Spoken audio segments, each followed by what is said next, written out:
ஹல்லேலூயா, ஹல்லேலூயா.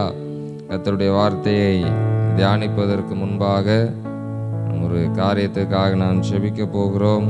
ஆண்டவர் ஏவினபடினாலே pastor John Jebaraj அவருக்காக நாம் ஜெபிக்க வேண்டும். அந்த போக்சோ வழக்கில் அவரை கைது செய்திருக்கிறார்கள். போன ஞாயிற்றுக்கிழமை காலையில் அவரை அந்த போக்சோ வழக்கில் பாலியல் சீண்டல் என்கிறதான அந்த வழக்கின் கீழாக அவரை கைது செய்து 25ஆம் தேதி வரைக்கும் அவரை நீதிமன்ற காவலிலே வைக்கும்படியாக உத்தரவு கொடுத்திருக்கிறார்கள். 25ஆம் தேதிக்கு மேலே தான் அந்த கேஸை அவங்க எடுத்து அதை விசாரிப்பார்கள். இப்பொழுதே அவருக்கு சாதகமான சில ஆதாரங்கள் வந்து கொண்டிருக்கிறது. அநேக ஊழியர்கள் அவருக்காக ஜெபித்து கொண்டிருக்கிறார்கள்.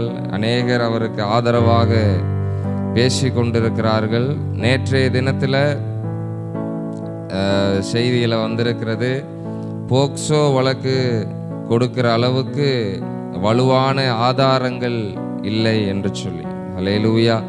நம்முடைய தேவன் நீதியை வெளிச்சத்தை போலவும் நியாயத்தை பட்ட பகலை போலவும் மாற்றுகிறதான தேவன். நாளிலும் அவர் தவறு செஞ்சாரா செய்யலையா அது ஆண்டவருக்கு தெரியும். அதை விசாரித்து நீதிபதிகளும் தீர்ப்பு வழங்குவார்கள். ஒருவேளை அவர் தவறு செய்யாதிருப்பாரானால் அவர் மீது போடப்பட்ட வழக்குகள் எல்லாம் பொய் வழக்குகளாய் இருக்கும் பட்சத்தில் கர்த்தர் அவருடைய நீதியை வெளிச்சத்தை போல எந்த நியூஸ்ல அவரை போக்சோ வழக்கில் கைது செய்திருக்கிறார்கள் என்று சொல்லி போட்டார்களோ அதே நியூஸ் சேனல்ல அவர் ஒரு நிரபராதி என்று சொல்லி அதே நியூஸ் சேனல்ல அவர் ஒரு நீதிமான், அவர் ஒரு பரிசுத்தவான் என்று சொல்லி அதே நியூஸ் சேனல்ல டெலிகாஸ்ட் பண்ணுகிறதற்கு தேவன் கிருபை செய்யும்படியாய் நாம் ஜெபிப்போம். இது நம்முடைய சேனல்ல ஆன்லைன்ல போய் கொண்டிருக்கிறது. நாம் அவருக்காக ஜெபிக்கிறது நிமித்தமாக நமக்கும் அநேகர் எதிராக எழும்புவார்கள். ஆனால் நாம் கிறிஸ்துவின் அன்பை வெளிப்படுத்துகிற சபையாக நம்முடைய சபை இருக்க வேண்டும். ஒருவருடைய பலவீனத்திலே ஒருவர் தாங்குங்கள் என்று சொல்லப்பட்டிருக்கிறது.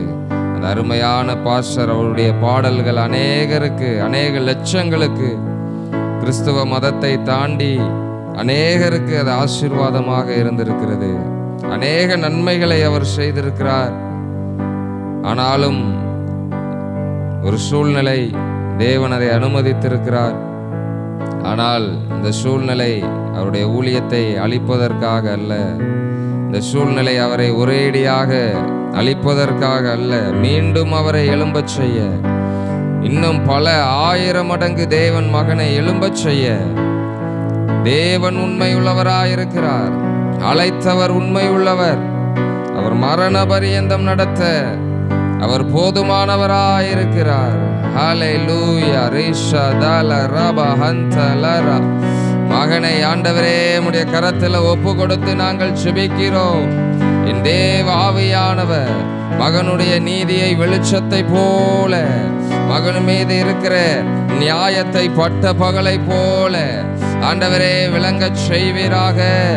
ஆண்டவரே, ஒருவேளை மகன் ஆண்டவரே தவறுகள் செய்திருப்பார் என்றார், என் தேவன் நீர் மன்னிக்கிற தேவன் அல்லவா?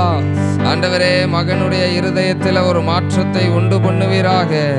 ஆண்டவரே, இல்லை தவறு செய்யாமல் அவர் ஆண்டவரே பொய் வழக்குகளால் ஆண்டவரே சிறையில் இருப்பார் என்றார், என் தேவன் மகனோடு கூட இருந்து மகனை திடப்படுத்துவீராக, மகனை பலப்படுத்துவீராக. ஆண்டவரே, மறுபடியும் அவர் விடுதலையாகி வரும் பொழுது இன்னும் 1000 மடங்கு எழும்பி உமக்காக ஆண்டவரே இன்னும் அதிகமாய் ஊழியங்களை செய்ய என் தேவன் நீர் கிருபை பாராட்டும்படியாய் நாங்கள் ஜெபிக்கிறோம். இந்த கரத்தில் ஒப்பு கொடுக்கிறோம். ஆண்டவரே, நாம மகிமைப்படட்டும். யார் யாருடைய கண்களில் எல்லாம் தயவு உண்டு பண்ண வேண்டுமோ, அவருக்காக வாதாடுகிற வக்கீல்களை யாரும் பணம் கொடுத்து விலை பேசிடக்கூடாது. அவருக்கு தீர்ப்பு சொல்லுகிற ஜட்ஜை யாரும் திசை திருப்பி விடக்கூடாது. தேவன் நீதியை வெளிச்சத்தை போல, நியாயத்தை பட்ட பகலை போல, ஏன்னா தேவனுக்கு ஒரு நாமம் இருக்கிறது, அவர் நீதி உள்ள நியாயாதிபதி என்று சொல்லி மகனுக்கு நீதி செய்யும்படியாய் உடைய கரத்தில் ஒப்பு கொடுத்து ஜெபிக்கிறோம். ஆண்டவரே, உன் நாமம் மகிமைப்படட்டும். இயேசுவின் நாமத்தில் ஜெபிக்கிறோம் நல்ல பிதாவே. ஆமென், ஆமென், ஆமென்.